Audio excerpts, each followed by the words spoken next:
So, what are we driving? This is the all-new Renault Clio, which is new to our market, but it's been around in Europe for about a year and a half. It's been delayed for various reasons, including COVID. But I think it might be the nicest, well, it's definitely the nicest Renault I've driven in a long time. But considering the other ones were a Quid and a Duster, that's not saying much. But I think it's the nicest Clio they've done to date. What are the pros? So it feels really well put together. They've paid a lot of attention to all the touch areas. There's soft touch leather. The steering wheel feels nice. It's a leather steering wheel. The infotainment screen is premium. There's even LED strip lighting for ambient lighting. So it feels, to me, it feels premium. Great package. It's nicely packaged, yeah. And what are the cons? Well, oh, there's a little Quid. Exactly. There's a, I hope he doesn't crash. Ooh.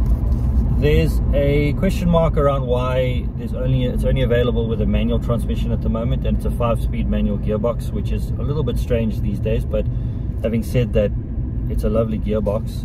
It works well with the 1-liter 3-cylinder engine, so it never feels, even at freeway speeds, it never feels like it's revving through the roof. It's got some power. It's got some power. It's got yeah, I like it. What are we talking about? The cons. So the automatic gearbox option will come later on. For the time being, it's just a manual, so that'll be perceived as a con. Yeah, that's about it.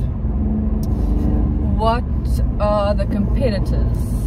So as it stands, this car with a manual gearbox and its pricing is priced directly against the VW Polo, which has just been facelifted, and that is available in a life spec, which is formerly Comfort Line, and it also has a 5-speed manual gearbox and a 1-liter 3-cylinder engine.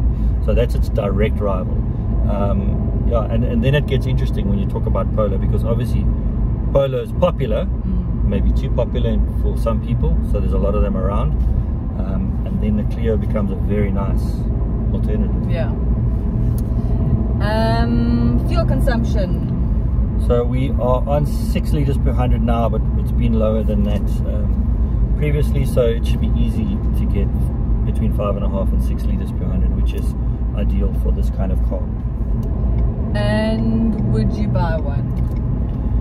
I think I would. So coming back to Polo, Polo obviously very popular, but there's a lot of them around. And also what you were saying earlier is Polo is about 350,000 Rand in its base form, so that if you could still add things onto it to get to this level of spec, including an R-Line kit, which makes the Polo look better, arguably, whereas the Clio looks good from get-go. I think the space is deceptive because this cabin is dark, so it feels a bit more claustrophobic, but I don't think it is. The seats are set quite low, so it gives a feeling of dynamic driving, but in the back I think the low seating position adds headroom, and I think the boot space is on a par, if not bigger than the Polos. And the one thing you didn't mention was the resale value. So I think that's obviously where you'll score with a Polo, as we found out recently. So Polos will always have good resale, better than most brands. But I think, I have a feeling Renault's resale isn't as bad as what it used to be. They've certainly been selling a lot of cars in terms of Quid and Renault Duster, but those cars aren't actually real Renaults. This is a real Renault, and kudos to them. I think it's a great product. They deserve to do well. Yeah, I think if you want to stand out and not own a Polo like everyone else, it definitely, I think, is a lovely car. I can't really fault it, and it comes with so much spec. There's nothing else you would ever want to really add to it. Yeah, I agree. It's lovely. Awesome. Good job. Good job, you.